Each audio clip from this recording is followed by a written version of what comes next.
ওয়াজ মাহফিলগুলোতে যুবকদের সরব উপস্থিতি আমাদেরকে উৎসাহিত করে, অনুপ্রাণিত করে, আশান্বিত করে।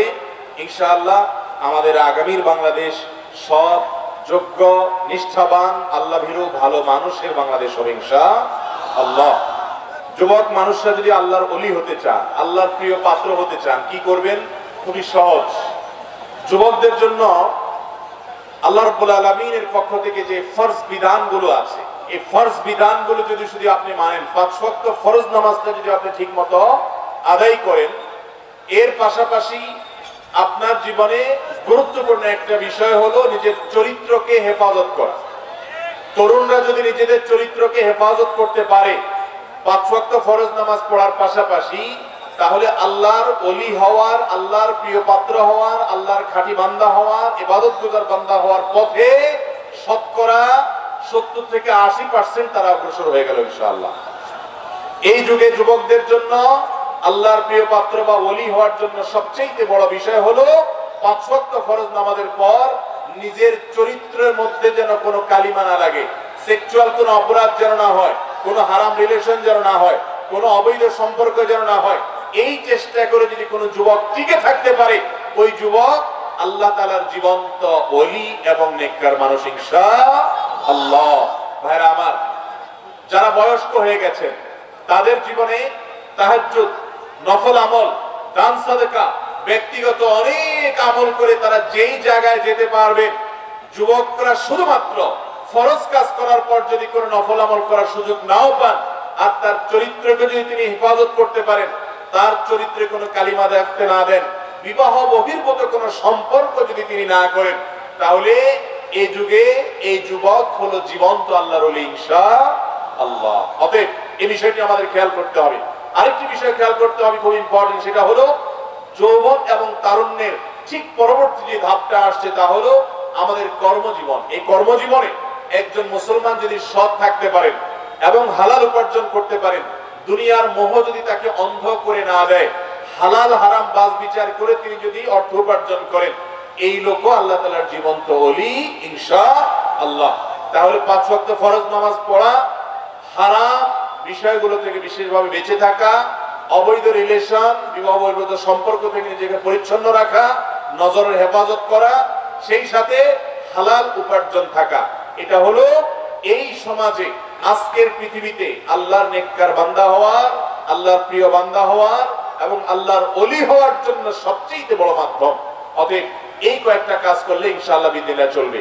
বহু মানুষ দেখবেন নামাজ পড়তে পড়তে কপালে দাগ লেগে গেছে, প্রতি বছর হজ বা উমরা করেন, অনেক কোরআন হাদিস জানেন, শুনেন, পড়েন, মানুষকে বলেন, কিন্তু টাকার লোভ এত বেশি, হালাল আর হারাম বাজ বিচার করেন না। টাকা পাইলেই শুধু ধরেন, টাকার মোহে, সম্পদের মোহে তিনি মহাবিষ্ট হয়ে গেছেন। এই মানুষ কখনো আল্লাহর প্রিয় পাত্র হওয়া সম্ভব নয়। এই দুনিয়ার মোহে যদি আপনি অন্ধ হয়ে যান, হালাল আর হারাম, নীতি এবং দুর্নীতি, এই দুটি যদি আপনি বাজ বিচার না করতে পারেন, তাহলে আপনার যত দাড়ি থাকুক, যত টুপি থাকুক, যত নামাজ কালাম পড়েন, কোনটি দিয়ে আপনি আল্লাহর প্রিয় পাত্র হতে পারবেন? এটা হলো এই যুগের সবচেয়ে বড় চ্যালেঞ্জের বিষয়, সবচেয়ে বড় চ্যালেঞ্জের বিষয়। এত বড় চ্যালেঞ্জ যে আজ সমাজে আপনি সব করেন, আপনি দাড়ি রাখেন, টুপি রাখেন, আপনি নামাজ পড়েন, আপনার মা বাবা, আত্মীয় স্বজন তেমন কোনো আপত্তি করবে না। কিন্তু যদি আপনি হালাল হারাম বাজ বিচার করতে গিয়ে একটা ভালো চাকরির অফারকে ডিনাই করেন, একটা ভালো ব্যবসা আপনি করেন না, সেখানে 2 নম্বরই করা লাগে সেজন্য, তখন দেখবেন আপনার মা বাবাও আপনার উপরে খুশি না, আপনার স্ত্রীও আপনার উপরে খুশি না, বন্ধু বান্ধবও খুশি না, হয়তো সন্তানরাও খুশি না, কেউ খুশি না। সবাই চায় আপনি টাকার মেশিন হয়ে যান, টাকা নিয়ে আসেন। কিন্তু আপনি যদি আল্লাহর প্রিয় পাত্র হতে চান, আপনার আখিরাতটা আল্লাহর সামনে স্থির থাকুক, নিশ্চিতভাবে আপনার জন্য জমা থাকুক, এটা যদি চান, এই যুগে হক হালালে চলা, হালাল উপার্জন করার কোন বিকল্প আমল আর আমি অন্তত দেখি না। আল্লাহর জীবন্ত বুজুর্গ যারা দোয়া করলে আল্লাহ ফেরত দেন না, তারা কারা জানেন? তাদের মূল বৈশিষ্ট্য হলো তারা হালাল উপার্জন করে। একজন সাহাবী ছিলেন, তিনি যে কোনো দোয়া করলে দোয়া কবুল হয়ে যেত। লোকেরা গিয়ে বলল যে আপনি কি এমন আমল করেন যে আপনার দোয়া আল্লাহ ফেরত দেন না, যা দোয়া করেন কবুল হয়ে যায়? তিনি বলেছেন, আতিব মাতআমাকা তাকুন মুস্তাজাবাদ দাওয়া, তুমি তোমার উপার্জন হালাল করো, তোমার জীবনে কোনো হারাম উপার্জন যেন না ঢুকে, সেজন্য তুমি সংকল্প করো, সিরিয়াস হও। প্রতিটি টাকাকে হিসেব করে করে পকেটে ঢুকাও। যদি এরকম চলতে পারো, তোমার দোয়া আল্লাহ তাআলা ফেরত দিবেন না। অতএব ভাইরা আমার, আমাদের সমাজে আজকাল একটা ট্রেন্ড চলছে, সেটা কি? পয়সা আগে কামাই করে নাও। বিশেষ করে যুবকদের জন্য এটা অনেক বেশি চ্যালেঞ্জের বিষয় হয়ে গেছে। পয়সা আসলে পয়সা ধরে নাও, পয়সা হয়ে গেলে এক সময় তুমি হাজী সাহেব হয়ে যাবা, গাজী সাহেব হয়ে যাবা, দানবী সাহেব হয়ে যাবা। হুজুররাও তোমাকে দেখবা অনেক আদর কদর করতেছে, মাশাআল্লাহ মারহাবা দিচ্ছে, কারণ তোমার পয়সা আছে। ঠিক না ঠিক? এই অসততার টেন্ডেন্সি আমাদের সমাজকে দুর্নীতিগ্রস্ত করে রেখেছে, অসৎ করে রেখেছে। আমরা যদি একটা সৎ, একটা দুর্নীতিমুক্ত সমাজ এবং প্রিয় স্বদেশ গড়তে চাই, তাহলে হালাল হারাম বাজ বিচার করার মানসিকতা যে কোরআন দিয়েছে সেটা লালন করতে হবে। আর এর মাধ্যমে আপনি আল্লাহর প্রিয় বান্দা হতে পারবেন ইনশাআল্লাহ। এরপরে প্রশ্ন হলো, মাঝে মাঝে এমন লোকের সাথে দাঁড়িয়ে নামাজ আদায় করতে হয় যাদের শরীর থেকে বিড়ি সিগারেটের গন্ধে দম বন্ধ হয়ে আসে, এসব লোকদেরকে যদি একটু নসিহত করেন। দেখুন, অনেক লোক এরকম আছেন যে তারা ধূমপান করে থাকেন। যারা ধূমপান করেন তাদের প্রতি শ্রদ্ধা সম্মান রেখেই বলছি, আল্লাহর এই জমিনে যে কয়েকটা বস্তুর দুর্গন্ধটা ভয়ঙ্কর, উৎকট, রীতিমতো নাড়ি বুড়ি বের হয়ে আসার মতো অবস্থা, কোন কোন ক্ষেত্রে অনেক ময়লা আবর্জনার চাইতেও মারাত্মক দুর্গন্ধযুক্ত, সেরকম একটি বিষয় হলো এই ধূমপান, যেটা আমাদের স্বাস্থ্যকে ধ্বংস করে, যেটা আমাদের পরিবেশকে ধ্বংস করে, যেটা আমাদের অর্থকে অপচয় করে, যেটা আমাদেরকে ধ্বংসের দিকে নিয়ে যায়, যেটা আমাদের আমলকে বরবাদ করে দেয়। একজন ইমানদার তিনি কখনো ধূমপান করবেন না, এটা তার জন্য জায়েজ নাই। তারপর যদি কোনো মানুষ ধূমপানে অভ্যস্ত থাকেন, তিনি কি নামাজ পড়বেন না? অবশ্যই তাকে নামাজ পড়তে হবে, কিন্তু ধূমপান করার পর মসজিদে যাওয়ার আগে তিনি তার দায়িত্ব হবে মুখটাকে ভালো করে পরিষ্কার করা, মেসওয়াক করা, ব্রাশ করা, বিভিন্ন ভাবে কুলি করে মুখের দুর্গন্ধ দূর করা। যদি কারোর এই বিড়ি সিগারেট পান করার ফলে, ধূমপান করার ফলে এটার কারণে যদি তার মুখে দুর্গন্ধ হয়, আশপাশে মুসল্লিরা যদি থাকেন তারা যদি কষ্ট পান, তো শুধু তারাই কষ্ট পাবেন না, আল্লাহর ফেরেশতারাও কষ্ট পায়। কারণ হাদিসে আসছে, তাতাআদ্দাল মালাইকাতু বিমা ইয়াতাআদ্দা বিহি বানু আদম, মানুষের যেই যেই কারণে কষ্ট হয়, ফেরেশতাদেরও সেই সেই কারণে কি হয়? কষ্ট হয়। অতএব দুর্গন্ধের কারণে মানুষের যেরকম কষ্ট হয়, ফেরেশতাদের কষ্ট হয়। যে ব্যক্তি দুর্গন্ধ নিয়ে মসজিদে যায়, তার জন্য ফেরেশতারা বদদোয়া করে যে তুমি দুর্গন্ধযুক্ত জিনিস নিয়ে মসজিদে এসেছো, মুখের দুর্গন্ধ, গায়ের দুর্গন্ধ, এটার কারণে আমাদের কষ্ট হচ্ছে, তার জন্য বদদোয়া করে, অভিশাপ করে স্বয়ং ফেরেশতারা আল্লাহ। এজন্য নবী করিম সাল্লাল্লাহু আলাইহি সাল্লাম কাঁচা পেঁয়াজ খেয়ে মসজিদে যেতে নিষেধ করেছেন, কারণ পেঁয়াজের একটা দুর্গন্ধ মুখে চলে আসে। যদি রান্না করা পেঁয়াজ খায় ভিন্ন কথা, আর যদি কাঁচা পেঁয়াজ খাওয়ার পর মুখ পরিষ্কার করে দুর্গন্ধ দূর করে তারপরে যায়, সেটাও জায়েজ আছে। কিন্তু দুর্গন্ধ নিয়ে মসজিদে যাওয়ার ব্যাপারে নবী করিম সাল্লাল্লাহু আলাইহি ওয়াসাল্লাম নিষেধ করেছেন।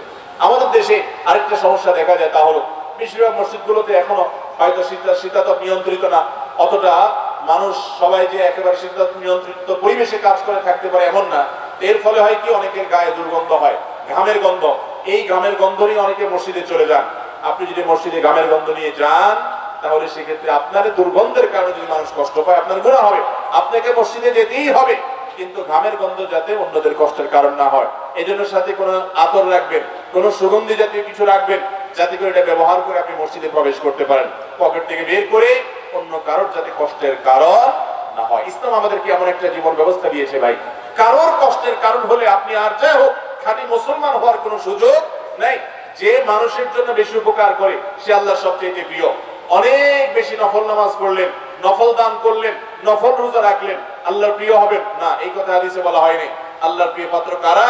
আহাব্বুন নাসি ইলাল্লাহি আনফাহুম লিন-নাস, যে ব্যক্তি মানুষের উপকার বেশি করে, এই ব্যক্তি আল্লাহর সবচেয়ে উপকারে আসে। এইজন্য গায়ের দুর্গন্ধ নিয়ে যদি মসজিদে যান, মানুষের কষ্ট হবে, সেটা হারাম।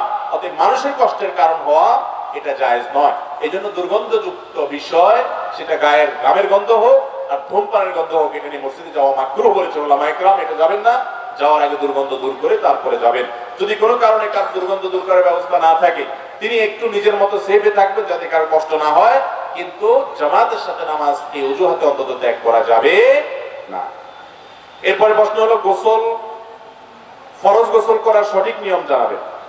ফরজ গোসল করার নিয়ম আমাদের অনেকের জানা নেই। খুবই সিম্পল এবং খুবই সহজ।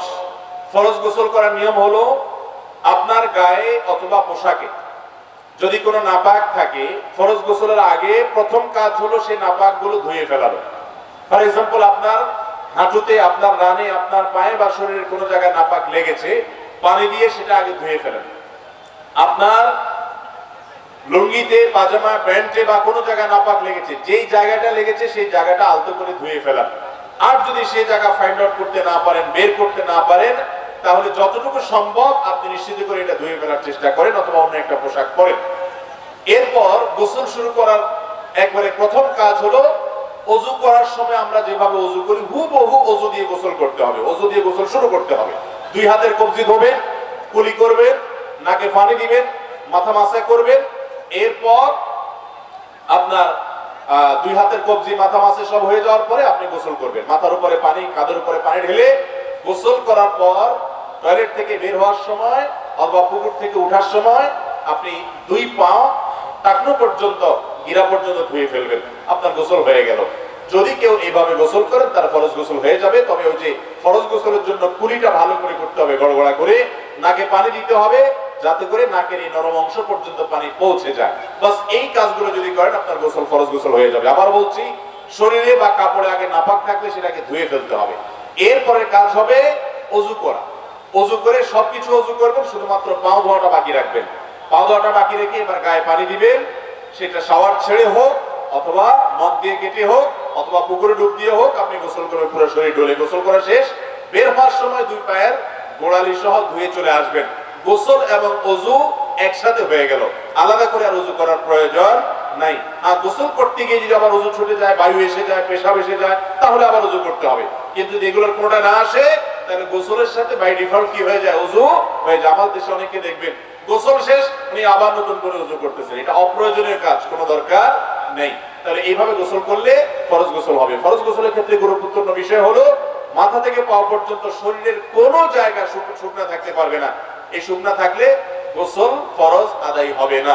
অনেকে আছেন যে চুল হয়তো খুব ঘন, সেগুলোকে ভালো করে ধুইতে হবে যাতে প্রতিটা চুলের গোড়ায় পানি পৌঁছায় এবং নখের চিপায় যেন পানি পৌঁছায়, শরীরের কোনো জায়গায় যেন শুকনা না থাকে। এই চেষ্টাটা করতে হবে, তাহলে গোসলের ফরজ আদায় হয়ে যাবে। এরপর প্রশ্ন হলো, আল্লাহ কোন বান্দাদেরকে বেশি ভালোবাসেন? ভাইরা আমার, কোরআনে কারিমে আল্লাহ রাব্বুল আলামিন তার বিশেষ কিছু বৈশিষ্ট্যের, বিশেষ কিছু গুণের মানুষকে ভালোবাসেন বলে জানিয়েছেন। কারা তারা? আমাদের মধ্যে কার ভিতরে এই বৈশিষ্ট্যগুলো বেশি আছে আমরা মিলিয়ে দিতে পারি। যেমন কোরআনে কারিমে কোথাও আল্লাহ বলেছেন যে আল্লাহ রাব্বুল আলামিন মুত্তাকীদেরকে ভালোবাসেন। কোথাও আল্লাহ তাআলা বলেছেন তিনি মুহসিনদেরকে ভালোবাসেন। মুহসিন মানে শুধু ভালো কাজ করার চেষ্টা করে, সৎকর্মশীল মানুষ, খুঁটে খুঁটে ভালো কাজ কোনটা আছে সেগুলো করে, নেক আমল করে। এরপরে আল্লাহ তাআলা সাবির, ইন্নাল্লাহা ইউহিব্বুস সাবিরিন, আল্লাহ তাআলা ইউহিব্বুস সাবিরিন, ধৈর্যশীলদেরকে পছন্দ করেন। আল্লাহর পছন্দের তালিকায় রয়েছেন তওবাকারীরা, যারা পাপ হওয়ার পর তওবা করে সঠিক পথে ফিরে আসে, আল্লাহর কাছে মাফ চায়, তাওয়াবিন। ইন্নাল্লাহা ইউহিব্বুত তাওয়াবিন, আল্লাহ তাআলা নিশ্চয়ই ভালোবাসেন তওবাকারীদেরকে। ওয়া ইউহিব্বুল মুতাতাহহিরিন, এবং যারা পবিত্রতা অর্জন করতে পছন্দ করে, অপরিচ্ছন্ন থাকে না, নাপাক থাকে না, এই মানুষগুলোকে আল্লাহ কি করেন? পছন্দ করেন। আল্লাহ তাআলা আমাদের সবাইকে আল্লাহ তাআলার পছন্দনীয় মানুষের, আল্লাহর পছন্দনীয় বান্দাদের কাতারে শামিল হওয়ার তৌফিক দান করুন। এরপর প্রশ্ন হলো, মা বোন স্ত্রী রমজানে আমাদেরকে বিভিন্ন প্রকার রান্না বান্না করে খাওয়ান, এতে করে ওনারা কম ইবাদতের সুযোগ পান, এজন্য কি আমাদের জবাবদিহি করতে হবে? খুব সুন্দর একটা প্রশ্ন ভাই। রমজান মাস এটা হলো খাবারের মাস, খাওয়ার মাস, ঠিক না? রমজান মাসে এত পরিমাণ খানা আমরা খাই যে বছরের অন্য কোনো মাসে এত খানার সুযোগ আমাদের হয় না। এত বেশি খাই আমরা যে প্রতি বছর রমজানের আগে বাজার নিয়ন্ত্রণ করার দায়িত্বে যারা থাকেন তাদের হিমশিম খেতে হয়। কারণ এত খানা আমরা খাই যে জিনিসপত্রের দাম বেড়ে যায়, ক্রাইসিস সৃষ্টি হয়ে যায়। আমি একটা কথা বলি, রমজানের আগে আমাদের যে অবস্থা থাকে তা হলো ছোলা, চিনি, বেগুন, বেসম এগুলো স্টক করার জন্য আমরা সবাই পাগল পোড়া হয়ে যাই। মনে হচ্ছে যে মাসটা আসছে এটা খাদ্য উৎসবের মাস, এজন্য সবাই বাড়িতে খাদ্য কিনতে কিনতে, স্টক করতে করতে বাজারে ক্রাইসিস সৃষ্টি করে ফেলায়, ঠিক না ভাই? ঠিক। ভাইরা আমার, যেখানে রমজান মাসে দিনের বেলা রোজার কারণে আপনি খেতেই পারতেছেন না, 14 ঘন্টা থেকে 16 ঘন্টা 17 ঘন্টা আপনি রোজা রাখছেন, আবার রাতের বেলা ঘুমিয়ে থাকলে কয় ঘন্টা ঘুমাচ্ছেন? 6 থেকে 7 ঘন্টা কমপক্ষে ঘুমাচ্ছেন। তাহলে 16-17 ঘন্টা যদি রোজায় যায় আর 7 ঘন্টা যদি আপনি ঘুমান, তাহলে কয় ঘন্টা হয়? অলমোস্ট 22-23 ঘন্টা হয়ে যায়। আবার তারাবিতে 1 ঘন্টা চলে যায়, তাহলে কত যায়? প্রায় 24 ঘন্টা চলে যায়। আর খাওয়ার চান্স কতক্ষণ? আপনি 24 ঘন্টা থেকে যদি 22 ঘন্টা চলে যায়, 23 ঘন্টা চলে যায়, আর থাকে কয় ঘন্টা? 2 ঘন্টা বা বড় জোর 3 ঘন্টা টাইম থাকে। রমজান মাসে কিন্তু খাবারের টাইম 2 থেকে 3 ঘন্টা বেশি থাকে না। এই 3 ঘন্টায় আমরা যেই পরিমাণ খাই, রমজানের বাইরে 24 ঘন্টা এই পরিমাণ খাই। ইফতারি মধ্যবিত্তের একটা পরিবারে সাধারণত যে পরিমাণ আইটেম ইফতারে থাকে, ইফতার মানেটা কি ভাই? ইফতার মানে নাস্তা। ইফতার মানে কি? ইফতার আরবি শব্দ, এটা বাংলা অর্থ কি? নাস্তা। আমরা সারাদিন উপবাস থাকি, সেজন্য সন্ধ্যার সময় ইফতার করি। অন্য সময় যখন রোজা রাখি না রমজানের বাইরে, তখন সারা রাত আমরা উপবাস থাকি।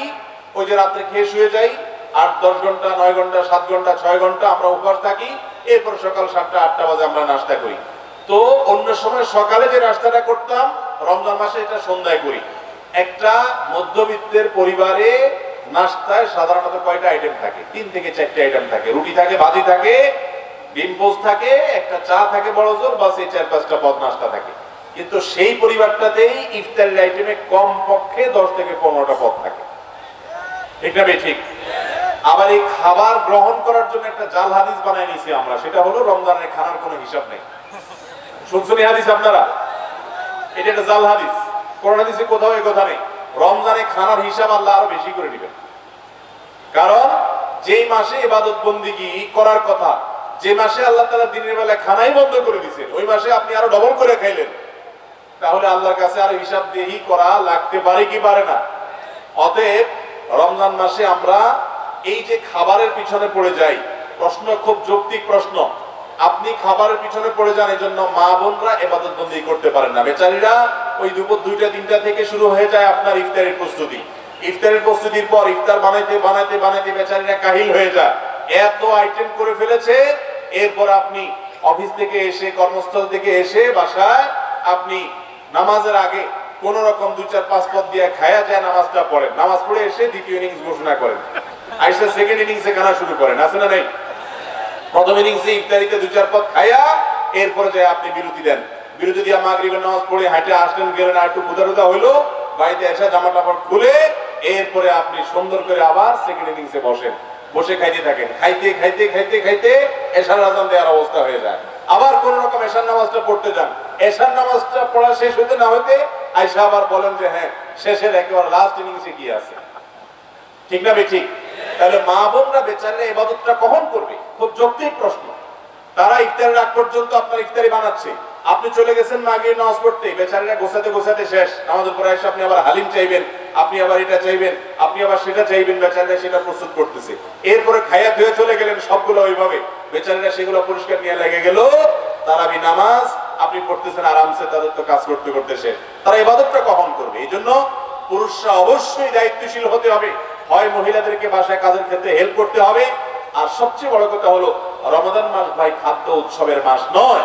আমরা যেভাবে খাদ্য সংগ্রহ করি, খাদ্য জমা করতে থাকি, মনে হয় যে খাদ্য উৎসবের মাস আসছে। ঠিক না ঠিক? অতএব এই ক্ষেত্রে মা বোনদেরকে যদি আমরা সহযোগিতা না করি, কিংবা আমরা খাদ্যের জন্য এরকম পাগল করা হয়ে যাই, তাদেরকে যদি ইবাদতের সুযোগ না করে দেই, তাহলে সেক্ষেত্রে আল্লাহর কাছে জবাবদিহি করা লাগবে। তবে হ্যাঁ, মা বোনরা রোজাদারের জন্য যে পরিশ্রম করছেন, কষ্ট করছেন, এর জন্য তারা আল্লাহর কাছে অবশ্যই আজর পাবেন, এর জন্য অবশ্যই আল্লাহর কাছে তারা সওয়াব পাবেন। কিন্তু এই রোজাদারের জন্য কষ্ট করার সওয়াবটা শুধু তাদের দরকার না, আপনারও দরকার আছে। তাহলে আপনিও ওই মহিলার সাথে পেঁয়াজি বানাবেন, আপনি তার সাথে অন্যান্য কাজ করবেন। আল্লাহ আমাদেরকে তৌফিক দান করুন। এরপরে প্রশ্ন হলো, আমাদের এলাকায় যাকাত হিসাবে চাল, শাড়ি, লুঙ্গি ইত্যাদি দেওয়া হয়, ইসলামে এর বিধান কি? দেখুন, যাকাত হিসাবে শাড়ি লুঙ্গি যদি দেওয়া হয়, এটার উপমাটা কিরকম আমি বলি। এটার উপমাটা হলো, ধরুন আপনার কাছে আমি 200টা টাকা পাবো, আপনি আমাকে বাজারে দেখে বলছেন ভাই এদিকে আসে, ডেকে নিয়ে একটা ফল দোকানের কাছে দাঁড়ায়া ফল দোকানকে বললেন ভাই 1 কেজি আপেল দেন, 200 টাকা দাম যেটা। আপেলের প্যাকেটটা আমাকে ধরাই দিলেন, দিয়ে বললেন যার বাড়ি চলে যান। কি জন্য? বললেন যে ভাই 200 টাকা পাবেন না, ওই 200 টাকা পারপাস আপনাকে আপেলটা দিয়ে দিলাম, নিয়ে যান। এই লোকটা এই আপেল দেওয়ার কারণে সে কি তার ঋণকে যথাযোগ্যভাবে আদায় করলো? এ তো রীতিমতো মাইর খাওয়ার মতো অবস্থা হয়ে গেল না? যে আমার 200 টাকা তুমি ফেরত দিবে, আমি কি আপেল কিনবো, না বেদানা কিনবো, না চাউল কিনবো, সেটা তো আমার ব্যাপার। তুমি একটা ঠিক করে আমাকে ধরাই দিলে, অধিকার তোমাকে কে দিয়েছে? এবার আসেন যাকাতের ক্ষেত্রে আমরা বুঝি। যাকাতের সম্পর্কে আল্লাহ তাআলা কোরআনে বলেছেন, ওয়াফি আমওয়ালিহিম হাক্কুল লিসসাইলি ওয়াল মাহরুম, ধনীদের সম্পদে গরিবদের, অভাবী মানুষের, বঞ্চিত মানুষদের, যাকাতের হকদার যারা আছে তাদের অধিকার আছে, তাদের পাওনা আছে। সে পাওনাদার আপনার কাছে। আপনার যাকাতের টাকাটা এটা পাওনা, এই পাওনাটা আপনি পাওনাদারকে ক্যাশ টাকা দিয়ে পরিশোধ করবেন। তিনি তার টাকা দিয়ে কি কিনবেন না কিনবেন তার ব্যাপার, সেটা যে বুঝবে। আপনি তাকে ডেকে এনে বলতেছেন, ভাইয়া আসো তোমার পাওনা পরিশোধ করব, এই নাও যাকাতের একটা লুঙ্গি, এই নাও একটা শাড়ি, ওই আপেল কিনে দেওয়ার মতো হলো। কথা কি বুঝাতে পারছি? আমাদের দেশের মতো পৃথিবীর আর কোনো দেশে আছে কিনা আমি জানি না। এই দেশে কাপড়ের দোকানগুলোতে রমজান আসলে দেখা যায় একটা বিশেষ সাইনবোর্ড লাগে, লেখা থাকে এখানে যাকাতের শাড়ি লুঙ্গি পাওয়া যায়। যাকাতের শাড়ি লুঙ্গির পরিচয় জানেন আপনারা কাকে বলে? যাকাতের শাড়ি লুঙ্গি বলা হয় ওই শাড়ি লুঙ্গিকে যেটা এক দোয়াতে বরবাদ হয়ে যায়, যেটা এক দোয়াতে শেষ। আমি প্রায় চিন্তা করি, আল্লাহ যাদেরকে তৌফিক দিয়েছেন তারা গরিব মানুষকে টাকা না দিয়ে শাড়ি লুঙ্গিটা কেন দেয়? পরে আমার কাছে মনে হইলো এর অনেক উদ্দেশ্য থাকতে পারে, আল্লাহু আলাম। একটা উদ্দেশ্য এটাও হওয়ার সম্ভাবনা আছে যে শাড়ি লুঙ্গিটা সাইনবোর্ডের কাজ করে, টাকা তো আর সাইনবোর্ডের কাজ করে না। গ্রামাঞ্চলে যখন শাড়ি লুঙ্গি দিবেন, আপনার লুঙ্গি পরে পথ করে হাঁটবে বাজারে রাস্তাঘাটে, কে দিছে? অমুকে দিছে। এটা সাইনবোর্ডের কাজ করে। মনে রাখবেন আল্লাহ তাআলা কোরআনে কারীমে বলেছেন, লান তানালুল বিররা হাত্তা তুনফিকু মিম্মা তুহিব্বুন। 4 নম্বর পারার প্রথম আয়াতে আল্লাহ বলেছেন, তোমার সবচেয়ে পছন্দের জিনিসটা যদি আল্লাহর রাস্তায় দান না করো তাহলে তুমি কখনো আল্লাহর প্রিয় পাত্র হতে পারবে। অতএব আপনি গরিব মানুষকে যদি কাপড় চোপড় দেওয়াটা প্রয়োজন মনে করেন, হতে পারে কোন গরিবকে টাকা দিলে সে নষ্ট করে ফেলবে, হতে পারে তাকে আপনি যাকাতের টাকা না দিয়ে তার জন্য উপকারী কোনো কিছু করে দিলেন। ফর এক্সাম্পল, লোকটা সেলাই কাজ করে, তারটা সেলাই মেশিন দরকার, ক্যাশ টাকা দিলে নষ্ট করে ফেলবে, অপচয় করে ফেলবে, বোকা শোকা কিসিমে, তাহলে আপনি তার প্রয়োজন অনুযায়ী তাকে একটা সেলাই মেশিন কিনে দিলেন যাকাতের টাকা দিয়ে, এটা জায়েজ আছে। কিন্তু তার কি দরকার না দরকার জিজ্ঞেস করা করি নাই, লুঙ্গি কতগুলো কিনে নিয়ে দাঁড়ায় বললেন সিরিয়াল ধরো, আইসা নিয়ে যাও, এটা কখনো জায়েজ না, সঠিক কোনো কাজ না, যাকাতের কোনো পদ্ধতি হতে পারে। অতএব যাকাতের শাড়ি লুঙ্গি নয়, যাকাত আমরা ক্যাশ টাকা দিয়ে দিব, অথবা দরিদ্রের দারিদ্র্য বিমোচন হয় সেভাবে দিব ইনশাআল্লাহ। এরপরে প্রশ্ন হলো, আমি একজন যুবক, আমি সবসময় একজন নেককার মেয়েকে স্ত্রী হিসেবে পাওয়ার জন্য আল্লাহর কাছে দোয়া করি। কোন কোন আচার আচরণগুলো একটা মেয়ের মধ্যে থাকলে আমি বুঝতে পারবো মেয়েটা দিনদার। ভাই প্রথম কথা হলো, যারা বিয়ে করেন না এখন, আপনারা সবাই দিনদার জীবন সঙ্গিনী চান? হ্যাঁ, সবাই চান মাশাআল্লাহ। তো এর জন্য নিজেকে আগে দিনদার হইতে হবে। নিজেকে আগে কি হইতে হবে? আপনি নিজে খারাপ থাকবেন, আপনার চরিত্র নষ্ট করবেন, ফেসবুকে ইনবক্সে হারাম সম্পর্ক করবেন, আর আশা করবেন যে আপনার ঘরে একজন ফেরেশতার মতো মেয়ে চলে আসুক। এটা কখনো বাস্তবসম্মত চাওয়া হতে পারে না। মনে রাখবেন, ভালো জীবন সঙ্গিনী চাইতে হলে আপনি নিজে ভালো হওয়ার চেষ্টা করতে হবে, এটা হলো প্রথম কাজ।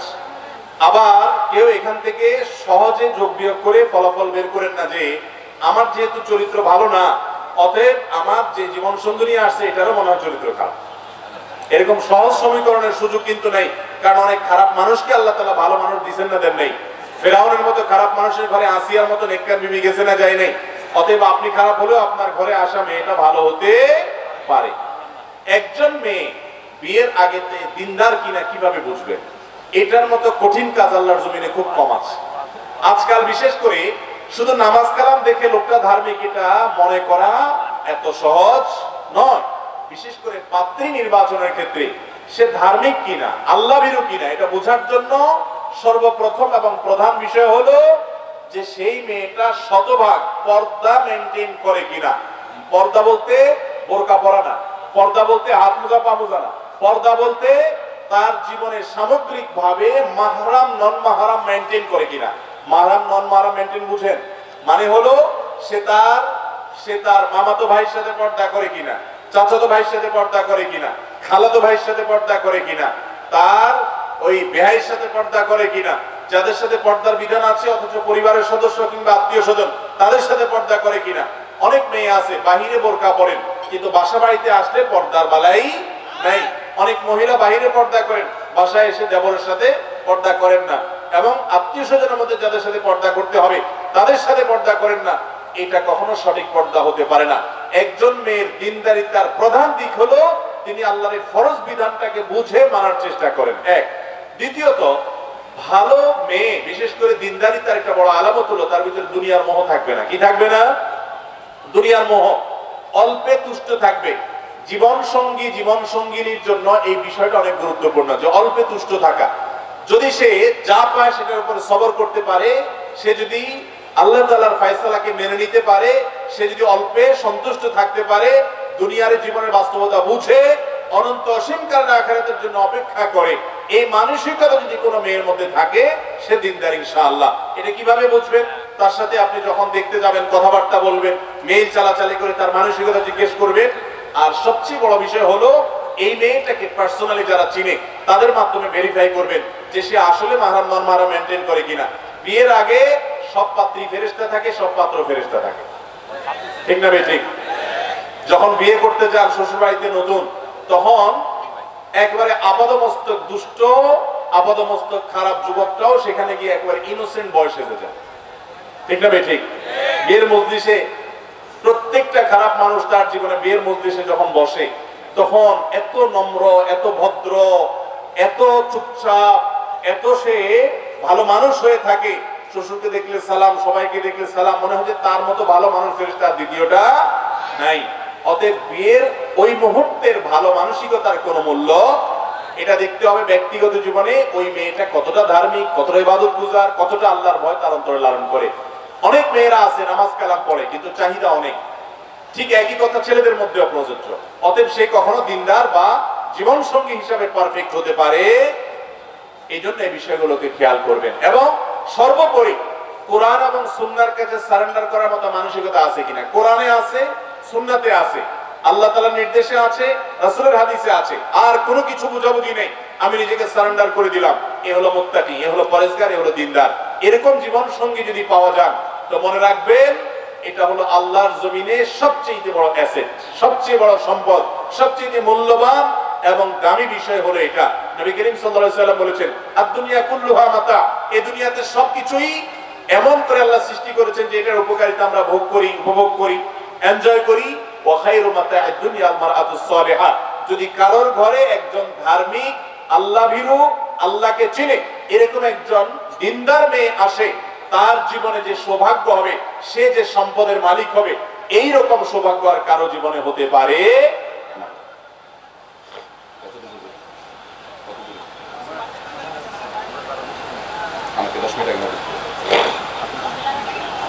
ফেসবুকে বেগানা নারী বা পুরুষকে ফ্রেন্ড লিস্টে রাখা যাবে কিনা। দেখুন, বেগানা নারী বা বেগানা পুরুষকে ফ্রেন্ড লিস্টে রাখার ব্যাপারটিকে অ্যাভয়েড করাটাই হলো তাকওয়ার দাবি। কারণ ফ্রেন্ড লিস্টে থাকার ফলে একে অন্যের সঙ্গে প্রয়োজন ছাড়াও চ্যাটিং করার সুযোগ তৈরি হবে। প্রথম হয়তো জিজ্ঞেস করবে যে আপা বাড়ি কোথায়, এরপরে হয়তো জিজ্ঞেস করবেন কি খাইছেন, এরপর আস্তে আস্তে নিচের দিকে নামবেন। আল্লাহ রাব্বুল আলামিন এমন ভাবে সৃষ্টি করেছেন নারী পুরুষকে, একে অন্যের কাছে যখন আসবে, যাদের সাথে বিবাহ বন্ধনে আবদ্ধ হওয়া হালাল, অর্থাৎ যারা আপনার গায়রে মাহরাম, অর্থাৎ যারা পরপুরুষ এবং পরনারী, এইরকম মানুষদের যত সংস্রবে আসবেন, যত সান্নিধ্যে আসবেন, নিজেকে আপনি নিয়ন্ত্রণ করতে পারবেন না। টুডে অর টুমরো, আজ হোক আর কাল, আপনি আস্তে আস্তে আপনার মনকে খারাপ দিকে নিয়ে যেতে বাধ্য। এটা আল্লাহ তাআলা সৃষ্টি করেছেন এইভাবে।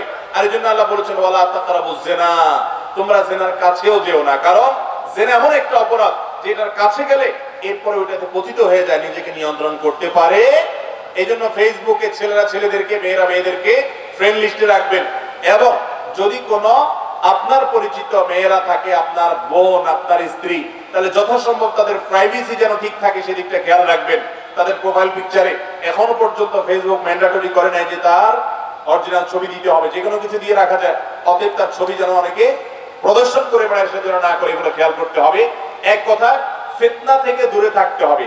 ভাই, যেই জায়গায় ভয় আছে সেই জায়গায় আপনি হাত দিবেন না। এক জায়গায় কারেন্টের হাই ভোল্টেজের লাইন আছে, এই মুহূর্তে বিদ্যুৎ নাই, ওই জায়গায় আপনি হাত দিবেন কেন? দিবেন না।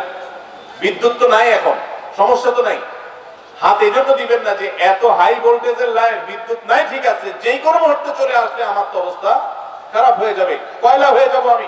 ঠিক একই ভাবে কোন মেয়ের সাথে আপনার পরিচয় হলো, আপনি বলবেন যে হুজুর আপনারা এত খারাপ চিন্তা করেন কেন, দেখলেই কি মানুষ খারাপ চিন্তা করে নাকি? না ভাই, দেখলে খারাপ চিন্তা হয় না। তো প্রথমে বিদ্যুৎ থাকে না, একটা সময় বিদ্যুৎ আসে, এই বাস্তবতা অস্বীকার করা যাবে না।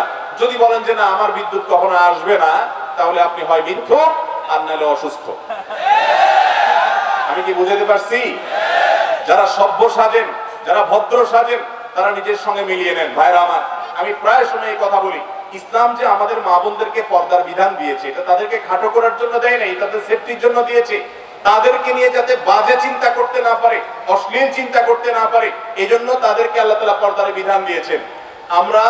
আমরা বাহিরে যখন বের হই, আমাদের সাথে আমাদের স্ত্রী, আমাদের মা বোন, আমাদের পরিবারের মেয়েরা যদি পর্দা ছাড়া খোলামেলা পোশাকে বের হয়, গোটা রাস্তাঘাটের যত মানুষ তাদের দিকে দৃষ্টিপাত করে, স্বাভাবিকভাবে যত মানুষ তাদেরকে দেখে, সবাই তাদেরকে নিয়ে কি চিন্তা করে? আপনি বলবেন সবাইকে আর খারাপ চিন্তা করে, দেখলেই কি খারাপ চিন্তা আসে? হ্যাঁ, অবশ্যই দেখলে খারাপ চিন্তা আসে না, কিন্তু 1000 মানুষ যদি দেখে, এর মধ্যে অন্তত কয়েকশো মানুষ তাকে মনে মনে ধর্ষণ করবে। এই বাস্তবতাকে অস্বীকার করতে পারে মিথ্যাবাদী অথবা অসুস্থ মানুষে। কোন সুস্থ এবং সত্যবাদী মানুষ এই বাস্তবতাকে অস্বীকার করতে। আপনি পরনারী যদি দেখেন খোলামেলা পোশাকে, পর্দাহীন ভাবে যদি আপনি দেখেন, আপনি মনে মনে কি চিন্তা করেন? আপনার বোন, আপনার মা, তারা যদি পর্দাহীন ভাবে খোলামেলা ভাবে বাইরে বের হয়, শরীয়তের বিধান লঙ্ঘন করে, তাদেরকে মানুষ একই চিন্তা করে, আপনারটা আপনি ভাবেন। অতএব আমাদেরকে পর্দার বিধানটাকে অস্বীকার করার কোনো সুযোগ নাই, এই বিধানটাকে আমাদের মেনে চলতে হবে। আল্লাহ তো আমাদেরকে বোঝার তৌফিক দান করুন। এরপরে অতএব ফেসবুকে মেয়েদেরকে বন্ধু হিসাবে যুক্ত করবেন না যারা আপনার গায়রে মাহরাম, যারা পরনারী, কারণ এর মাধ্যমে ফিতনার দুয়ার উন্মুক্ত হয়। কত সংসার ভেঙে খান খান হয়ে গেছে শুধু ফেসবুকে। ছেলে পুরুষ লোকটা অন্য মেয়েদের সাথে বদমাইশির সম্পর্ক করেছে, মহিলা সে পরকীয়া লিপ্ত হয়ে গেছে, আছে না নাই? অতএব ভাইরা আমার, এই সোশ্যাল মিডিয়াকে যদি আপনি নিয়ন্ত্রণ করতে না পারেন, আপনাকে যদি ফেসবুকে ইউজ করে, তো আপনি শেষ। আপনি ফেসবুককে ইউজ করতে হবে, অর্থাৎ ভালোটা নিবেন, খারাপটা নিবেন না। আপনার বন্ধু তালিকায় গায়ের মারাম পুরুষ যদি মহিলা থাকে, অতএব বৃদ্ধা মানুষ, অথবা তার সাথে আপনার স্বার্থ সংশ্লিষ্ট কোনো বিষয় আছে, ধরুন আপনার অফিসের কলিগ, তার সাথে হয়তো আপনার ব্যক্তিগত অফিসের অনেক জিনিস আদান প্রদান করতে হয়, সেগুলো ফিতনামুক্ত ভাবে যেন করা যায়, সেটি নিশ্চিত করে তারপরে আপনি আপনার লিস্টে তাকে যুক্ত করবেন। এরপর প্রশ্ন হলো, আমার কথা বা কোনো কাজে ভুল পেলে বন্ধুরা বা অন্যরা আমার দায় নিয়ে কটু কথা বলে, যা কষ্ট লেগে যায়, আপনার মতামত কি? ভাইরা আমার, আমাদের সমাজে কিছু মানুষ দায় রেখে ফেললে মনে করে লোকটা ফেরেশতা হয়ে যেতে হবে। এই জন্য অনেক মানুষ দায় রেখে যদি উল্টাপাল্টা কিছু করেন, ভুলভাল কিছু করেন, তখন তার দায় নিয়ে খোটা দেয় এবং দায় নিয়ে এমন ভাবে কথা বলে লোকটা মনে হয় যে দায় রেখে অন্যায় করেছে। ঠিক না ঠিক? একজন মানুষ দায় রাখার পর একটা 2 নম্বরই কাজ করেছে, কথার কথা। আরেকজন মানুষ দায়ও রাখে নাই, 2 নম্বরই কাজও করেছে। এই দুইজনের মধ্যে অপরাধের মধ্যে মাত্রা কার বেশি? যে দায়ও রাখলো না, সে তো একটা ওয়াজিব তরক করলো, আবার একটা গুনার কাজ করলো। যে বেচারা দায় রেখে একটা আকাম করছে, সে অন্তত দায় রাখার কাজটা তো করছে, আরেকটা আকাম করে একটা গুনাহ না করছে, আরেকটা তো সে করলো না। ঠিক না ঠিক? আমাদের দেশে অনেক সময় দেখা যায় কেউ দায় রাখলে বলে, ভাই দায় রাখছো, দায়ের ইজ্জত রক্ষা করতে পারবা, দায়ের ইজ্জত রক্ষা করতে না পারলে দায় রাখা ঠিক না। এই ফতোয়া শুনছেন আপনারা? এই ফতোয়া ভুল ফতোয়া, এটা কোনো সঠিক ফতোয়া না। দায়ের ইজ্জত না রাখতে পারলে যদি দায় রাখা না যায়, তাহলে ইসলামের ইজ্জত না রাখতে পারলে মুসলমানও থাকা যায় না। আমরা কি ইসলামের ইজ্জত পুরোপুরি সবাই রাখতে পারি? তাহলে আমরা ইসলাম কি ছেড়ে দিব? তাহলে একইভাবে দায়ের ইজ্জত বলতে কোনো কথা নাই। একজন মুসলমান দায় থাকুক আর না থাকুক, তিনি সব ক্ষেত্রে সৎ, ভালো, নেককার এবং আল্লাহর নির্দেশের পথে চলার চেষ্টা করতে হবে। দায় রাখুক অথবা না রাখুক, এর সাথে দায়ের কোনো সম্পর্ক। মনে রাখবেন, আপনি যে দায় রাখতে না পারেন, এর কারণে আপনার ঈমান যাবে না, আপনি মুসলমান থাকবেন। কিন্তু কেউ দায় রেখেছে, তাকে যদি তাচ্ছিল্য করেন, বিশেষ করে যুবকদের বলছি, অনেক তরুণরা আছে, নিজের কোনো বন্ধু হয়তো দায় রেখেছেন, নামাজ পড়া ধরেছেন, তাকে নিয়ে আপনি ঠাট্টা করছেন, বিদ্রুপ করছেন। ঈমান ভঙ্গের কারণ আছে অনেকগুলো। অনেক উলামায়ে কেরাম বলেছেন 10টি কারণ আছে ঈমান ভঙ্গের। এই কারণগুলোর কোনটি পাওয়া গেলে আপনি ইসলাম থেকে খারিজ হয়ে যাবেন, সাথে সাথে বেঈমান হয়ে যাবেন। এর মধ্যে একটা হলো ইসলামের কোন একটা সাধারণ বিষয় নিয়ে যদি আপনি তাচ্ছিল্য করেন, বিদ্রুপ করেন, ব্যঙ্গ করেন, হাসাহাসি করেন, তাহলে কিন্তু ঈমান নষ্ট হয়ে যাবে। অতএব দায় রাখার এই নির্দেশ নবী করিম সাল্লাল্লাহু আলাইহি সাল্লামের, সমস্ত নবী রাসূলদের সুন্নাত। আপনি নিজে রাখতে না পারলেন, কিন্তু আরেকজন রাখার পরে যদি তাকে তাচ্ছিল্য করেন, হতে পারে সে ভুলভাল করছে, এই জন্য দায়ের সঙ্গে এটার কোনো সম্পর্ক করবেন না। যদি করেন আর করে যদি ছোট করেন, দাড়িকে হওয়া করেন, উপহাস করেন, ঈমান পর্যন্ত চলে যেতে পারে এবং ঈমান চলে যাওয়ার ফলে একজন কাফেরে পরিণত আপনি হতে পারেন। অতএব আমাদেরকে সাবধান থাকতে হবে। এরপরে প্রশ্ন হলো, ব্যক্তি মালিকানা জায়গায় কৌশল করে অনুমতি ব্যতীত মসজিদের নামে নেয়া এবং অনুমতি ব্যতীত ব্যক্তি মালিকানা জায়গায় গাছ লাগিয়ে মসজিদের জন্য ব্যবহার করা শরীয়ত বিধান কি? ভাইরা আমার, আমাদের দেশে মসজিদ পরিচালনা যারা দায়িত্বে থাকেন, এই মানুষগুলো আল্লাহ মাফ করুক, অনেকে মনে করেন যে জীবনে চুরি ডাকাতি দুর্নীতি 2 নম্বরে তো অনেক করলাম, এবার একটু আল্লাহর ঘরের জন্য চুরি ডাকাতি করলে যদি আল্লাহ আগেরগুলো কাটাকাটি করে দেয়। এটা কেন বলছি? আপনি দেখবেন বাংলাদেশে অনেক মসজিদ আছে, সব মসজিদের কথা আমি বলছি না, অনেক মসজিদ আছে, এই মসজিদগুলো দেখা যায় মসজিদ কমিটির লোকজন বা যারা মসজিদ প্রতিষ্ঠা করেন ওনারা বিতর্কিত জায়গায় মসজিদটা করেন, আছে না নাই? জায়গা দখল করে মসজিদ করেন, এমন ভাবে সিন ক্রিয়েট করেন যার জায়গা সেই বেচারা দিতে বাধ্য হয়, এরকম পরিবেশ করে মসজিদ করার প্রবণতা আছে না নাই? এবং রাস্তার ধারে মসজিদ, ঢাকা শহরে কয়টা মসজিদ এরকম আছে আমার সন্দেহ, যে মসজিদ সাইডে রাস্তার জায়গা পুরোপুরি ছেড়ে দিয়েছে। আপনি মসজিদের সিঁড়ি রাস্তার উপরে নিয়ে গেলেন, 2 হাত 3 হাত 3 ফুট 4 ফিট জায়গা আপনি নষ্ট করলেন। আল্লাহর ঘরকে আপনি আসামির কাঠগড়ায় দাঁড় করালেন। আপনি সরকারি রাস্তা দখল করলেন, রাস্তায় মানুষের চলাচলে বিঘ্ন সৃষ্টি হলো। বাড়িঘর করতে গিয়ে মানুষ দুর্নীতি করে, স্লোপ করে, কাট করে, বিভিন্ন ভাবে তার গাড়ি উঠানোর জন্য সে রাস্তার জায়গা দখল করে, অন্যায় করে, সেটা তো হারাম। কিন্তু আল্লাহর ঘরের জন্য যদি এই কাজটা করে তাহলে সেটা হালাল হবে? সেটার কারণে শাস্তি আরো বেশি হতে পারে, কারণ আল্লাহর ঘরকে আপনি কি করলেন? আসামির কাঠগড়ায় দাঁড় করেন। আমাদের অনেক ভাইরা আছেন এই কাজগুলো করেন, যারা মসজিদ পরিচালনা করছেন। আল্লাহর ওয়াস্তে আমি বলবো, আপনি ব্যক্তি জীবনে যা করেন না করেন, আল্লাহর ঘরকে আসামির কাঠগড়ায় দাঁড় করাবেন। অতএব এই ক্ষেত্রে সৎ আমাদের থাকতে হবে। মক্কার যে মুশরিকরা ছিল, মক্কার মুশরিক কাফেররা, তারা শিরকে লিপ্ত হতো, উলঙ্গ হয়ে বাইতুল্লাহ তওয়াফ করত। তাদের মধ্যে অনেক খারাপ জিনিস ছিল, কিন্তু একটা ভালো গুণ ছিল, সেটা কি? হালাল সম্পদের মূল্য তারা দিতে জানতো। এজন্য মক্কা যারা গেছেন জানেন, কালো গেলাপে ঘেরা কাবা ঘরের এক পাশে বুক পরিমাণ একটা ওয়াল আছে, ঘেরাও দেওয়া, রাউন্ড দেওয়া, হাতিমে কাবা বলা হয়। যারা গেছেন দেখছেন না? এই জায়গাটা কেন এরকম জানেন? অনেকে হয়তো জানেন। এই জায়গাটা মূলত ওই কালো গিরাপে ঘেরা কাবা ঘরের ভেতরের অংশ ছিল। ইব্রাহিম আলাইহিস সালাম যে কাবা বানাইছেন সেখানে এটা সহ ছিল, এই পুরো অংশটা ছিল। এই কাবাকে যখন আমাদের নবী সাল্লাল্লাহু আলাইহি ওয়াসাল্লামের দাদা আব্দুল মুত্তালিব ওনার নেতৃত্বে পুনর্নির্মাণ করলেন, নবী সাল্লাল্লাহু আলাইহি ওয়াসাল্লাম ছোট ছিলেন তখন, ওই সময়টাতে তিনি ঘোষণা দিলেন, তার লোকেরা ঘোষণা দিলেন যে আমরা কোনো হারাম টাকা আল্লাহর ঘরে নেব না। আর হালাল টাকা সমাজে সবসময় কম থাকে, এই জন্য টাকার অভাবে এই অংশটাকে মসজিদের ভিতরে ঢুকাইতে পারেন নাই। আজও পর্যন্ত সেটাকে বাহিরে রেখে দেওয়া হয়েছে, যাতে করে আমরা শিক্ষা গ্রহণ করতে পারি। আর আজকাল কি অবস্থা, মসজিদ বলেন আর মাদ্রাসা বলেন আর ওয়াজ মাহফিল বলেন, আমরা হুজুররাই আপনাদেরকে পামপট্টি দিয়া বুঝে ফজিলত টজিলত বলে, হালাল হোক আর হারাম হোক, পয়সা চাই, পয়সা চাই। ঠিক না ঠিক? তো মসজিদ যারা পরিচালনা করবেন তারা সততার স্বাক্ষর রাখবেন, তারা অন্যের জায়গা কৌশল করে দখল করবেন না, করলে সেটা জায়েজ হবে না।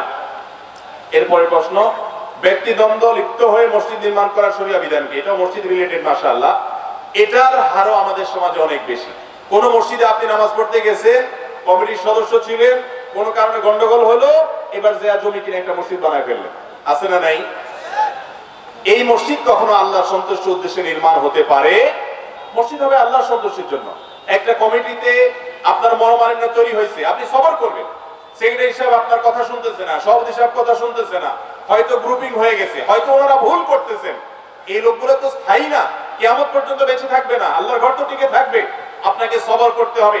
আপনি হুট করে সেখান থেকে মতপার্থক্য করে 2-4 জন ডোনার জোগাড় করে একটা জায়গা নিয়ে একটা মসজিদ পাশে করলেন, এভাবে মুসলমানদের শক্তি ক্ষয় হয়। অযথা আপনি সেখানে আরেকটা মসজিদ করে মুসলমানদেরকে 2 ভাগ করলেন এবং এলাকাতে বিবাদের বীজ বপন করলেন। এটা কোনো আদর্শ মসজিদ হতে পারে? এই ধরনের মসজিদ কেউ করলে তাদের সহায়তা করবেন না। হ্যাঁ, কোন মসজিদ কর্তৃপক্ষ সরাসরি শিরকে লিপ্ত, মসজিদের তাওহীদের চর্চা করতে দিচ্ছে না, সেটা ভিন্ন বিষয়। কিন্তু বেশিরভাগ ক্ষেত্রে সামান্য একটু পদ নিয়ে মনোমালিন্য হলে আরেকটা মসজিদ করে ফেলা। আরেকটা রোগ হলো যে আমি খুব প্রভাবশালী মানুষ, পয়সাওয়ালা মানুষ, পাশে মসজিদ আছে, তাতে কি? আমার বাড়ির সামনে একটা মসজিদ না থাকলে ওই মসজিদে গিয়ে নামাজ পড়লে ইজ্জত থাকে, সেখানকার কমিটির লোকের অধীনে থাকতে হয়, নিজে একটু সাধারণ মুসল্লি হয়ে যাইতে হয়, এই জন্য নিজেরা একটা মসজিদ বানায়, আছে না নাই?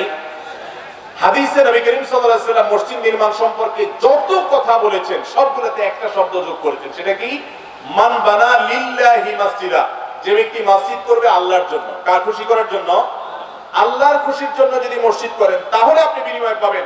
মসজিদ করেছেন আপনি মনোমালিন্য হয়েছে সেজন্য, মসজিদ করেছেন আপনার ইগোর জন্য, মসজিদ করেছেন আপনার বাহাদুরি টিকানোর জন্য, এটার কারণে আল্লাহর কাছে সওয়াব পাবেন না। এরপরে প্রশ্ন হলো, হিন্দু কোন লোক থেকে টাকা ধার নেওয়া যাবে কিনা? হিন্দু, খ্রিস্টান, ইহুদি, নাস্তিক, যেই হোক, যে কোনো অন্য ধর্মাবলম্বী মানুষের সাথে আর্থিক লেনদেন করা যাবে। তাকে টাকা ধার দিতেও পারবেন, তার কাছ থেকে টাকা ধার নিতেও পারবেন। আমরা অনেকে মনে করি যে অমুসলিমদের সাথে বোধহয় গায়ে টাচ করলেও বোধহয় নাপাক হয়ে যায়, এগুলো আমাদের ভুল ধারণা।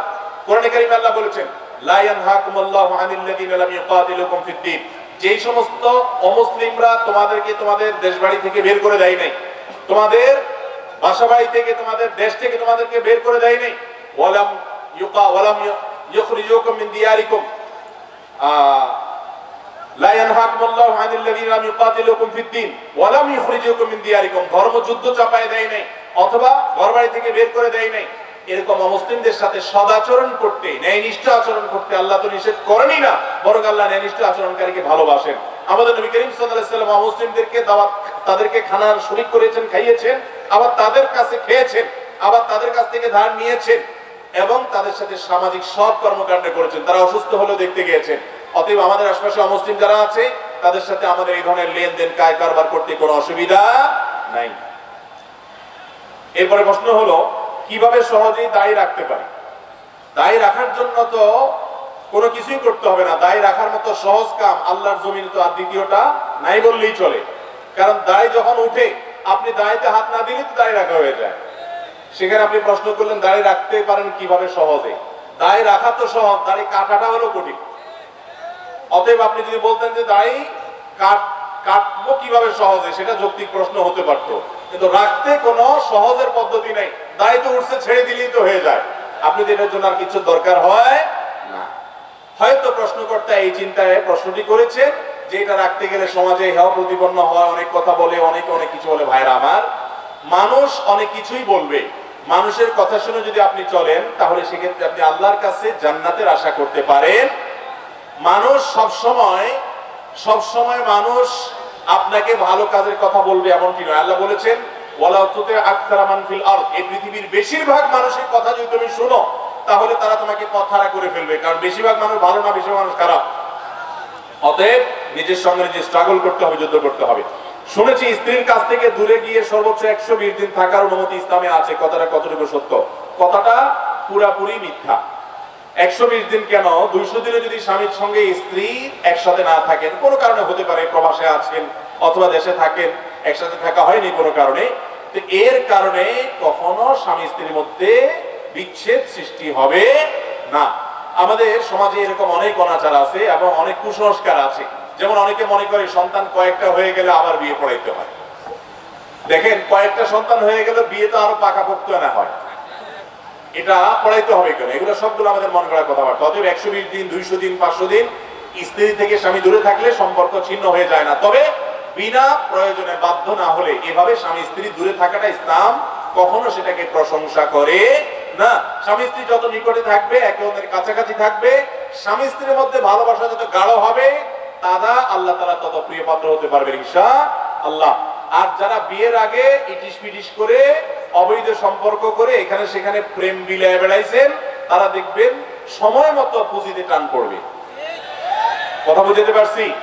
সময় যখন হবে তখন দেখবেন পুঁজিতে টান পড়ছে, কারণ অজাগায় কুজাগায় পুঁজি বিলায় বেড়াইছেন। এই জন্য বিবাহ বহির্ভূত সম্পর্ককে না করবেন এবং অপেক্ষা করবেন হালাল সম্পর্কের জন্য। শয়তান যদি আগুনের তৈরি হয় তাহলে জাহান্নাম তাকে কিভাবে আগুন দিয়ে জ্বালানো হবে? দেখুন, শয়তান আগুনের তৈরি, আবার জাহান্নামে আল্লাহ তাকে আগুন দিয়ে কিভাবে তৈরি করবে, শাস্তি দিবেন? এটার উত্তরে অনেক কথাই বলা যায়। এর ভিতরে একটা কথা তো খুব কমন আমরা জানি, সেটা হলো আমাদেরকে আল্লাহ মাটি দিয়ে তৈরি করেছেন। মানুষকে কি দিয়ে তৈরি করছেন? এখন আমি যদি মাটির একটা ঢেলা দিয়ে আপনাকে জোর করে মারি, আপনি ব্যথা পাবেন কি পাবেন না? আপনার বুকের উপর যদি কয়েক মান মাটি চাপা দিয়ে আপনি ব্যথা পাবেন কি পাবেন না? তো মাটি দিয়ে তৈরি হলে মাটি দিয়ে শাস্তি দেওয়া যায় না? ঠিক একইভাবে শয়তান আগুনের তৈরি হলেও জাহান্নামের আগুন দিয়ে তাকে শাস্তি দেওয়া যাবে।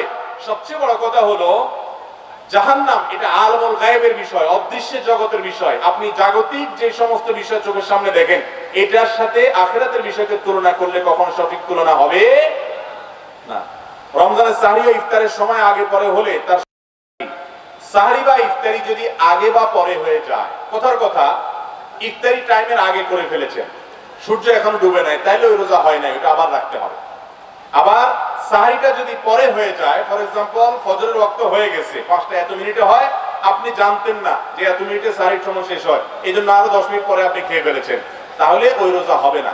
ওই রোজাটা আপনাকে আবার রাখতে হবে। অনিচ্ছাকৃত হয়ে থাকলে আল্লাহর কাছে মাফের জন্য গুনাহ হবে না, কিন্তু রোজাটা আপনাকে আবার রেখে দিতে হবে। এই জন্য সাহরি এবং ইফতারি টাইমলি করার চেষ্টা করতে হবে। তবে এর মানে এটা না যে ইফতারি আবার দেরি করে করবেন, ওয়াক্ত হয়ে গেছে নিশ্চিত, আর দেরি করবেন না। হাদিসে আসছে এই উম্মত ততদিন পর্যন্ত কল্যাণের মধ্যে থাকবে যতদিন পর্যন্ত তারা ইফতার তাড়াতাড়ি করবে আর সাহরি দেরি করবে। ইফতার তাড়াতাড়ি মানে বিকেল আসরে পড়ে না, আর সাহরি দেরি করা মানে ফজরে পড়ে না। আমরা ছোটবেলায় শুনতাম মুরব্বীরা অনেক সময় বলতো যে পশম দেখা যাওয়ার আগ পর্যন্ত খাওয়া যায়, এই জন্য অনেকে দরজা জানালা আটকায় নিত যাতে বাইরের আলো না আসে এবং বেশি সময় ধরে খাওয়া যায়। তো মূলত এটা সঠিক নয়। সঠিক হলো ফজরের ওয়াক্ত যখন হয় তারপর থেকে আপনি কি করবেন না, তারপর থেকে আপনি আর খাবেন না, তার আগে খানা শেষ করবেন। মুরগির দেখানো, মুরগির দোকানে একটি ছুরি দিয়ে শত শত মুরগি জবে করে, যে ছুরিতে প্রবাহিত রক্ত লেগে থাকে, এই অবস্থায় সেই জবেকৃত মুরগি খাওয়া যাবে কিনা? একটা মুরগি জবে করা হয়েছে ছুরি দিয়ে, এই প্রবাহিত রক্তটা নাপাক। পয়েন্টটা গুরুত্বপূর্ণ। এই রক্ত যেটা রক থেকে বের হয় এটাকে প্রবাহিত রক্ত, প্রবাহমান রক্ত বলে। স্পিডি যেটা বের হয়, প্রবাহমান রক্তটা নাপাক, অতএব ছুরিতে যে লেগে গেছে ছুরি কিন্তু নাপাক হয়েছে।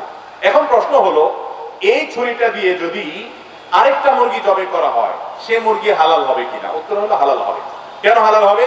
কারণ ওই মুরগিটা থেকে আবার যে রক্তগুলো বাইর হবে সেগুলোও কি ওই প্রবাহমান রক্তটা কি নাপাক। গোশতের সাথে যে রক্তটা লেগে থাকে ওইটা কিন্তু নাপাক না, ভুল বুঝবেন না। যেমন আপনি বাজার থেকে গরুর গোশত কিনে এনেছেন, আপনি যদি 5-12 ধন 10-12 ধন, তারপরেও দেখবেন পানির মধ্যে লালচে ভাব আছে, আছে কি নাই? ওই রক্ত নাপাক না, গোশতের সাথে যেটা লেগে, এটা প্রবাহমান রক্ত না। কিন্তু যেটা প্রবাহমান রক্ত তবে সাইল বলা হয় ফিকহের কিতাবের ভাষায়, সেটা নাপাক। অতএব একটা মুরগি জবে করার ফলে যে রক্তটা লেগে গেছে, ওই ছুরি দিয়ে আরেকটা মুরগি আপনি জবে করেন, কোনো অসুবিধা নেই। জবে বিশুদ্ধ হওয়ার জন্য শর্ত হলো রগগুলা ঠিক মতো কাটা গেল কিনা সেটা। রগ যদি ঠিক মতো লাগা যায় তাহলে আর কোনো অসুবিধা নাই। অতএব আপনার খেয়াল রাখতে হবে যে এই ছুরির কারণে কোনো অসুবিধা হবে না, আপনার পাক হয়ে যাবে, তবে জবাই হয়ে যাবে। তবে মুশকিল হলো একটা ছুরি দিয়ে কোরবানির সময় আপনারা দেখেন হুজুররা যারা জবাই করে বা আপনারা অনেকে জবাই করেন, একই ছুরি দিয়ে অনেক গরু জবাই করেন, এটা উচিত না। কেন উচিত না? কারণ হলো বিশেষ করে রক্ত লেগে যাওয়ার ফলে যেটা হয়, যেটা স্লিপ করে এবং ধোতা হয়ে যায়, পশুর কষ্ট হয়। নবী করিম সাল্লাল্লাহু আলাইহি ওয়াসাল্লাম বলেছেন তোমরা পশু জবে করলে বিনা প্রয়োজনে সেটাকে কষ্ট দিবে না, ভালো করে ছুরি ধার দিয়ে নিবে, মুসলিম হাদিস। এই জন্য রক্ত লেগে গেলে এটা ধুয়ে ফেলেন, পরিষ্কার করেন, আবার একটু ধার দেন, তারপরে জবে করেন। বাকি এই নাপাক রক্ত লাগার কারণে যে পরে মুরগি হারাম হবে এমন কোনো কথা নাই, কারণ ওখানেও আবার ওই নাপাক রক্তই লাগতেছে। তবে ধুয়ে এবং পরিষ্কার করে নেওয়া উত্তম। মাজারে গিয়ে কিছু চাওয়ার শরী বিধান কি? ভাই আমরা সব কিছু চাইবো কার কাছে? নামাজের মধ্যে সূরা ফাতিহাতে আমরা বলি ইয়্যাকা না'বুদু ওয়া ইয়্যাকা নাস্তাঈন, আল্লাহ আপনারই ইবাদত করি আর সাহায্য কার কাছে চাই? মাজারে। আল্লাহ আপনার ইবাদত করি আর মাজারে গিয়ে সাহায্য চাই, এই কথা বলছি? বলি আল্লাহ আপনার ইবাদত করি আর সাহায্য কার কাছে চাই? আপনার কাছে একমাত্র সাহায্য চাই। ইয়্যাকা নাস্তাঈনের অর্থ আপনার কাছে সাহায্য চাই না। ইয়্যাকা নাস্তাঈনের অর্থ হলো শুধুমাত্র কেবল আপনার কাছেই সাহায্য চাই। তাহলে কোনো মাজারে গিয়ে কোনো সাহায্য চাওয়া যাবে? মাজারওয়ালার কোনো কিছু দেওয়ার কোনো ক্ষমতা, সব ক্ষমতা আল্লাহ তাআলার হাতে। মাজারে যিনি শায়িত আছেন তিনি নিজেও কার কাছে চাইতেন?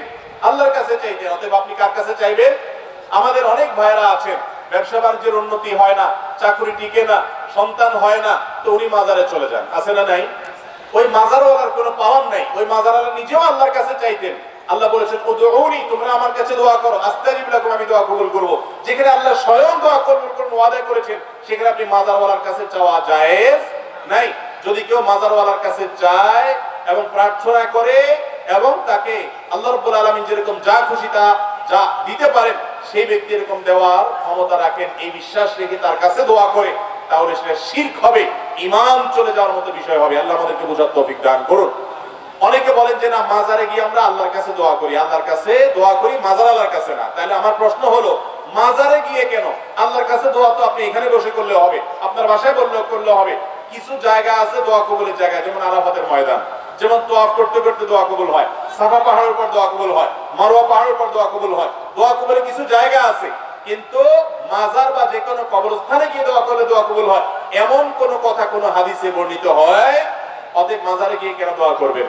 হ্যাঁ, মাজারে যাবেন, কবর, মাজার মানে কবর, কবরে যাবেন কবরবাসীকে সালাম দেওয়ার জন্য, সেখানে বরং তাদের কাছে তাদের শান্তি দোয়া করে আসবেন, তাদের কাছে কিছু চাওয়ার বিষয় নাই। যারা মাজারে চান তাদের ঈমান হারা হওয়া পর্যন্ত ভয় আছে। আল্লাহ তাআলা আমাদেরকে বেঁচে থাকার তৌফিক দান করুন।